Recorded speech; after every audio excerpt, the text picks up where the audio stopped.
Hello everyone, কেমন আছো তোমরা সবাই? আশা করি তোমরা সবাই অনেক ভালো আছো এবং সুস্থ আছো। 10 মিনিট স্কুলে তোমাদের সবাইকে স্বাগতম। আজকে আমরা অ্যাকাউন্টিং ফার্স্ট পেপারের অধ্যায় 2 হিসাবের বইসমূহ এই চ্যাপ্টার থেকে 3টা গুরুত্বপূর্ণ টপিক নিয়ে আলোচনা করব।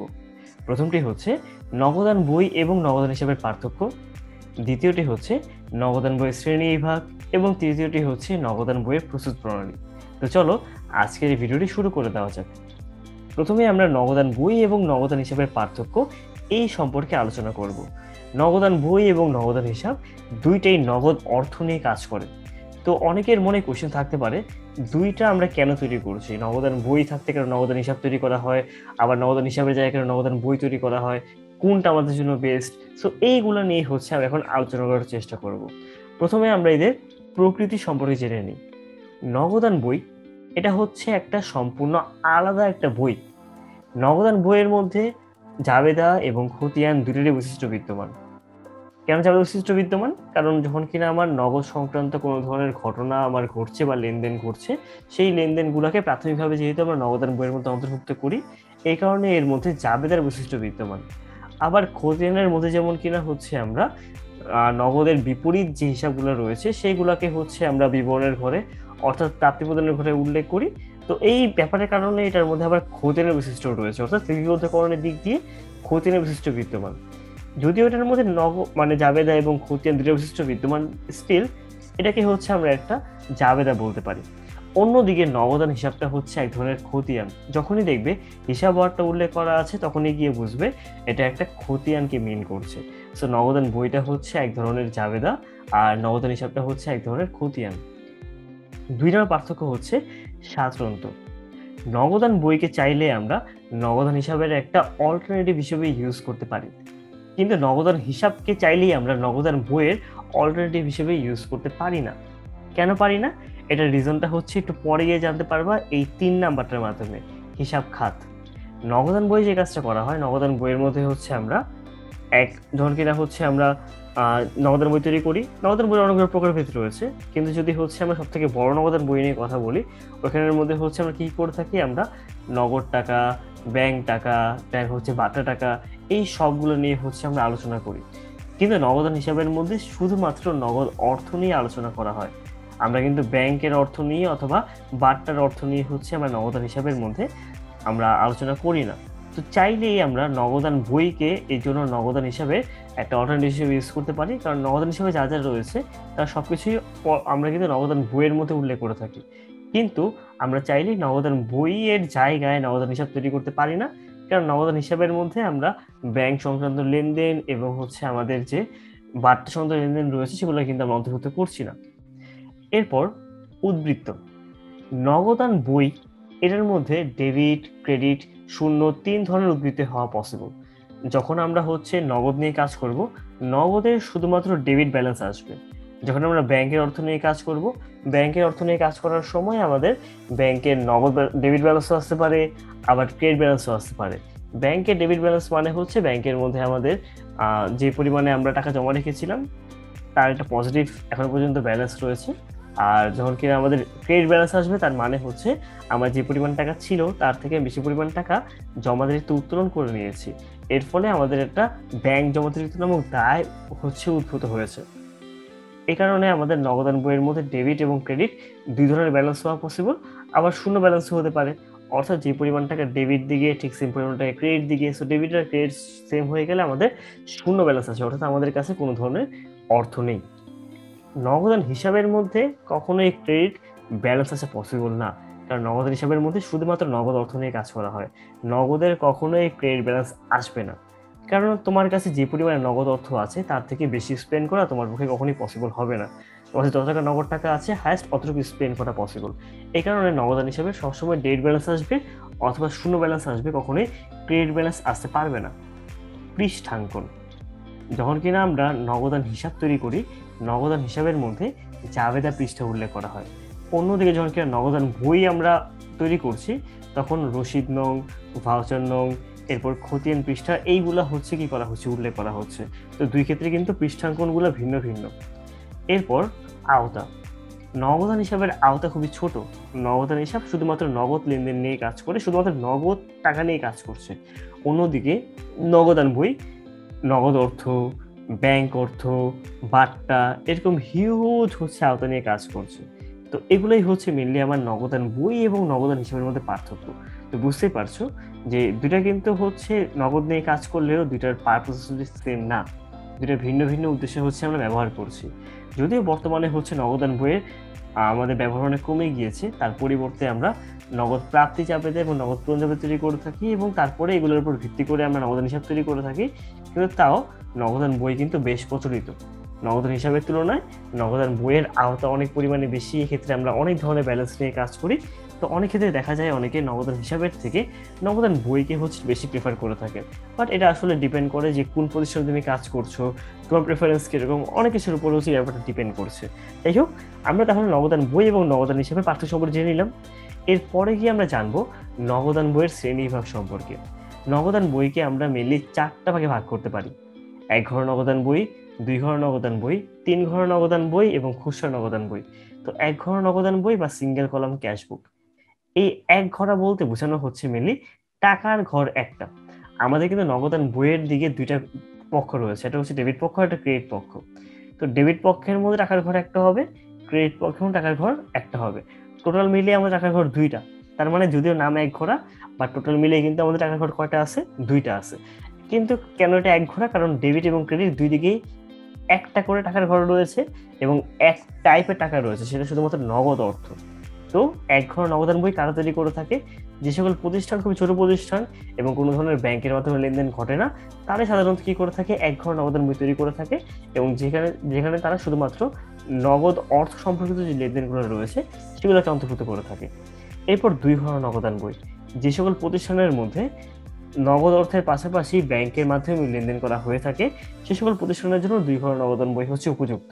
এক্ষেত্রে ডেবিট এবং ক্রেডিট দুই দিকেই টাকার ঘর দুটি করে থাকে, একটা ব্যাংক টাকা আর একটা নগদ টাকা। সো ডেবিট দিকেও যেমন কিনা হচ্ছে ব্যাংক টাকা এবং নগদ টাকা রয়েছে, ক্রেডিট দিকেও কিন্তু আমাদের ব্যাংক টাকা এবং নগদ টাকা রয়েছে। এরপর 3 ঘর নগদান বই, নাম হচ্ছে বুঝতে পারছো, টাকার ঘর এখানে 3টা করে, মোট 6টা হচ্ছে এখানে টাকার ঘর রয়েছে। কি টাকার ঘর? ডেবিট দিকের মধ্যে রয়েছে নগদ টাকা, ব্যাংক টাকা এবং প্রদত্ত বার্তা। অন্যদিকে ক্রেডিট দিকের মধ্যে কি কি ঘর রয়েছে? ক্রেডিট দিকের মধ্যে রয়েছে নগদ টাকা, ব্যাংক টাকা এবং প্রাপ্ত বার্তা। সো মজার ব্যাপারটা হচ্ছে প্রাপ্তির দিকে আমরা প্রদত্ত বার্তাকে বসাই এবং প্রদানের দিকে আমরা প্রাপ্ত বার্তাকে বসাই। কারণ যখন কিনা হচ্ছে আমরা দেনাদারের কাছ থেকে অর্থ পাচ্ছি তখন আমাদেরকে বার্তা দেওয়া লাগে। এই কারণে বার্তাকে আমরা যদিও দিচ্ছি, বার্তা পাচ্ছি, সেটাকে আমরা ডেবিট দিকে প্রাপ্তির দিকে বসাচ্ছি। আবার পাওনাদারকে পরিশোধ করার সময় তখন গিয়ে হচ্ছে আমরা বার্তা পাচ্ছি। সো পাওনাদারকে যেহেতু পরিশোধ করছি এটা ক্রেডিট দিকে যায়, এই কারণে যে বার্তা পাচ্ছি তার থেকে সেটাকে আমরা ক্রেডিট দিকে নিয়ে এসে পড়ি।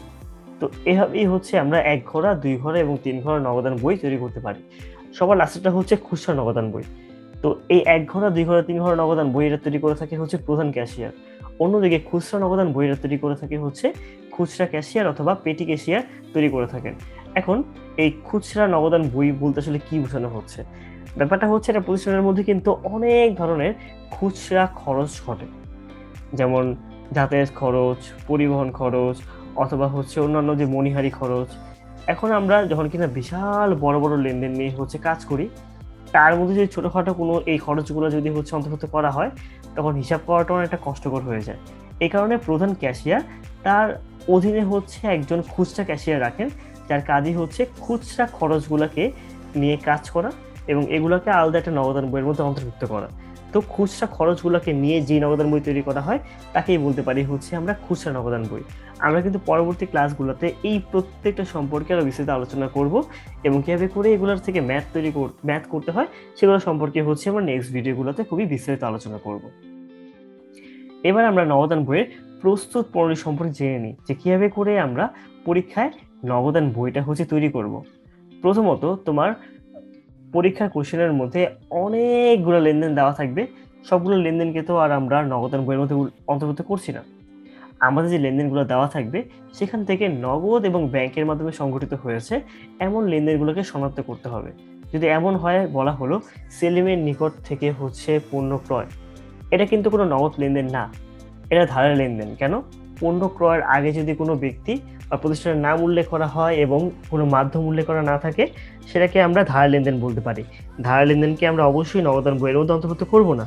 এই কারণে আমাদের যে লেনদেনগুলো দেওয়া থাকবে সেখান থেকে নগদ এবং ব্যাংকের মধ্যে সংগঠিত লেনদেনগুলোকে আমরা আগে শনাক্ত করব এবং বাকি যে লেনদেনগুলো রয়েছে সেগুলোকে আমরা কোনো কাউন্ট করব না। এরপর লেনদেন সমূহ লিপিবদ্ধ করার পর কোন নগদান বই উপযুক্ত তা নির্ণয় করতে হবে। এক ঘর নগদান বই কোন প্রতিষ্ঠানের মধ্যে লাগে? যে প্রতিষ্ঠানের মধ্যে হচ্ছে সাধারণত ব্যাংকের মাধ্যমে লেনদেন হয় না। ব্যাংকের মাধ্যমে লেনদেন হলে আমরা তৈরি করতে পারি 2 ঘর নগদান বই। অন্যদিকে যদি একটা প্রতিষ্ঠানের মধ্যে ব্যাংকের অর্থ প্রয়োজন হয়, আবার হচ্ছে দেখা যায় অনেক পরিমাণে হচ্ছে ধার লেনদেন হয়, যার ফলে পরবর্তীতে গিয়ে হচ্ছে দেনাদারের কাছ থেকে টাকা পাওয়া যায়, আবার পাওনাদারকে টাকা পরিশোধ করতে হয় এবং বাট্টা দেওয়া হয়ে থাকে। সো বাট্টার ব্যাপারটা থাকলেই তখন আমরা 3 ঘর নগদান বই তৈরি করতে পারি। এখন দেখতে হবে আমার প্রতিষ্ঠানের জন্য কোনটা হচ্ছে বেশি উপযুক্ত। যেখানে আমার 1 ঘর নগদান বই দিয়ে হয়ে যাচ্ছে, সেটা শুধু তো আমার 3 ঘর নগদান বই তৈরি করার কোনো মানে হয় না, কারণ এখানে টাইম বেশি লাগবে আর পরিশ্রম বেশি যাবে। এ কারণে গিয়ে আমাদের লেনদেন লিপিবদ্ধ করার জন্য কোন নগদান বই উপযুক্ত তা আমাদেরকে আগে নির্ণয় করে নেওয়া লাগবে। আবার যদি খুচরা খরচ হয় তখন আমরা খুচরা নগদান বই তৈরি করতে পারি। তারপরে যে নগদান বই রয়েছে এটা সাধারণত শুরু হয়ে থাকে ব্যালেন্স দিয়ে, প্রারম্ভিক নগদ ব্যালেন্স এবং ব্যাংক জমার ব্যালেন্স। যদি আমাদের প্রারম্ভিক যে নগদ ব্যালেন্স সেটা সবসময় ডেবিট দিকে বসবে, আর ব্যাংক জমার ক্ষেত্রে আবার 2 ধরনের ব্যালেন্স দেওয়া পসিবল। একটা হচ্ছে ব্যাংক জমার ডেবিট ব্যালেন্স আর একটা ব্যাংক জমার ক্রেডিট ব্যালেন্স। যদি ব্যাংক জমার ডেবিট ব্যালেন্স দেওয়া থাকে তখন ডেবিট দিকে হচ্ছে আমরা ব্যাংকে ঘরে বসিয়ে দিব, আর যদি হচ্ছে আমাদের ক্রেডিট ব্যালেন্স দেওয়া থাকে তখন আমরা ক্রেডিট দিকে হচ্ছে আমরা ব্যাংকে ঘরে বসিয়ে দিব। এবং ওই ক্ষেত্রে হচ্ছে আমরা ব্যালেন্স বিডি এই ওয়ার্ডটা হচ্ছে আমরা বিবরণ অর্থাৎ প্রাপ্তি প্রদানের ঘরে হচ্ছে আমরা উল্লেখ করে দিব। তারপর এখানে বলা হচ্ছে যে জেড যদি আনিত হয় সেক্ষেত্রে আমরা ব্যালেন্স বিডি নামে সাধারণত লিখে থাকি। অনেক সময় দেখা যায় যে জেড আনিত হচ্ছে না বা পুরাতন ব্যবসায় না, বড় ব্যবসায়টা নতুন ব্যবসা হলে কি করা হয়ে থাকে, তখন ব্যবসায়ের মধ্যে মূলধনটা হচ্ছে আনয়ন করা হয়ে থাকে। যদি ব্যবসায় মূলধন আনয়ন করা হয় অর্থাৎ নতুন ব্যবসায় হয় তখন ব্যালেন্স বিডি না লিখে আমরা মূলধন হিসাব নামে হচ্ছে এটাকে অন্তর্ভুক্ত করি। কারণ সাধারণত ব্যালেন্সের ক্ষেত্রে আমরা জাবেদা করি না, লেনদেনের ক্ষেত্রে জাবেদা করি। লেনদেনের ক্ষেত্রে জাবেদা যদি মূলধন না হয়, জাবেদা হচ্ছে নগদ হিসাব ডেবিট, মূলধন হিসাব ক্রেডিট, নগদের উল্টা থেকে মূলধন রয়েছে, তাই হচ্ছে আমরা মূলধন হিসাব নামে এটাকে আমরা অন্তর্ভুক্ত করছি। আর যদি এটা পুরাতন ব্যবসায় হয়, বলা হয় যে আনা হলো, তখন গিয়ে আমরা ব্যালেন্স বিডি নামে এই ব্যালেন্সগুলোকে হচ্ছে আমরা অন্তর্ভুক্ত করব। তারপর 4 নম্বরে বলা হচ্ছে সকল প্রকার নগদ এবং ব্যাংকের মাধ্যমে যে প্রাপ্তিগুলো রয়েছে সেগুলোকে আমরা ডেবিট দিকে প্রাপ্তির ঘরে হচ্ছে উল্লেখ করব। অবশ্যই সংশ্লিষ্ট হিসাব খাতগুলো উল্লেখ করতে হবে এবং সকল প্রকার নগদ এবং ব্যাংকের মধ্যে যে প্রদানগুলো রয়েছে সেগুলোকে আমরা ক্রেডিট দিকে উল্লেখ করব এবং প্রদানের ঘরে আমরা সংশ্লিষ্ট হিসাব খাতগুলোকে হচ্ছে উল্লেখ করে দেব। 5 নাম্বার, 3 ঘর নগদান বই করলে তখন হচ্ছে আমাদের প্রাপ্ত বার্তা এবং প্রদত্ত বার্তার ব্যাপারগুলো আসবে। তো প্রাপ্ত বার্তাকে হচ্ছে আমরা প্রদানের দিকে বা ক্রেডিট দিকে বসাই, আর প্রদত্ত বার্তাকে হচ্ছে আমরা প্রাপ্তির দিকে বা ডেবিট দিকে হচ্ছে আমরা অন্তর্ভুক্ত করি। এরপর যে কাজটা করা হয়, যেহেতু আমাদের ছক করা শেষ, আমরা প্রথম দিকে শুরু করে দিয়েছি, শেষে গিয়ে যে কাজটা করতে হবে আমাদের নগদান বইয়ের ডেবিট দিক এবং ক্রেডিট দিক দুই দিকেরই হচ্ছে আমরা যোগফল নির্ণয় করব। যোগফল নির্ণয় করে দেখব যে কোন দিকে হচ্ছে বেশি, ডেবিট দিকে বেশি না ক্রেডিট দিকে বেশি। যদি ক্রেডিট দিকে বেশি হয় তখন যে কাজটা করব, আমাদের ডেবিট দিকে যত পরিমাণ কম ওই পরিমাণ টাকাটা হচ্ছে আমরা টাকার ঘরে লিখে দিব, আর বিবরণের ঘরে লিখবো হচ্ছে ব্যালেন্স সিডি অর্থাৎ ব্যালেন্স ক্যারিড ডাউন। ব্যালেন্সটাকে পরবর্তীতে হচ্ছে নিচে নিয়ে যাওয়া হবে বা স্থানান্তর করা হচ্ছে হবে। আবার যদি ক্রেডিট পাস ছোট হয়, ডেবিট পাস বড় হয়, তার মানে ক্রেডিট দিকে হচ্ছে আমরা ওই পার্থক্যের পরিমাণটা লিখে আমরা ব্যালেন্স সিডি লিখে দিব। তো সহজ ব্যাপার হচ্ছে যোগফল নির্ণয়ের সময় হচ্ছে বড় পাশের যে যোগফল থেকে ছোট পাশের যোগফলটা বিয়োগ করে নগদ তহবিল এবং ব্যাংক জমার পরিমাণটা হচ্ছে আমরা নির্ণয় করতে পারি। আমাদের যখন কিনা ব্যালেন্সটা বের করবো তখন আমাদের নগদ তহবিল বের হবে যে নগদের ব্যালেন্স কত, আর ব্যাংকের ব্যালেন্সটা হচ্ছে আমরা পেয়ে যাচ্ছি। আমাদের কি ব্যাংকের মধ্যে টাকা আছে নাকি হচ্ছে ব্যাংকে জমা থেকে উত্তোলন হয়ে আছে, এই ব্যাপারগুলো সম্পর্কে আমরা একটা আইডিয়া পেয়ে যাই। এগুলোকে আমরা ব্যালেন্স সিডি হিসেবে লিখবো, ঠিক আছে। তার পরবর্তীতে এই যে ব্যালেন্স সিডি যে লিখলাম, ব্যালেন্স ক্যারিড ডাউন, ব্যালেন্স সিডিকে পরবর্তী মাসের শুরুতে অথবা পরবর্তী হিসাবকালের শুরুতে আমরা ব্যালেন্স বিডি নামে হচ্ছে আমরা কি করে থাকি, অভিহিত করে থাকি। মানে ব্যালেন্স বিডি মানে হচ্ছে ব্রড ডাউন, আমাদের যে প্রারম্ভিক ব্যালেন্স সেক্ষেত্রে আমরা ব্যালেন্স বিডি লিখে থাকি। তো ব্যালেন্স সিডি পরবর্তী মাসে বা হিসাব পালের শুরুতে আমরা ব্যালেন্স বিডি নামে অভিহিত করে সেম পরিমাণ টাকাটাই হচ্ছে আমরা ব্যালেন্স বিডিতে বসিয়ে দিব। তো এগুলাই ছিল হচ্ছে আজকের ক্লাসে আমাদের কন্টেন্ট। তো আশা করছি নগদান বইয়ের প্রকারভেদ, নগদান বই এবং নগদান হচ্ছে আমাদের হিসাবের পার্থক্য, তারপর এখানে যেমন আমরা পড়ে আসলাম নগদান প্রস্তুত প্রণালী, এই ব্যাপারগুলো সম্পর্কে তোমাদের আইডিয়া সবার ক্লিয়ার হয়ে গিয়েছে। তাহলে আজকে আমরা এখানে শেষ করতে পারি। দেখা হচ্ছে পরবর্তী ভিডিওগুলোতে। ধন্যবাদ সবাইকে।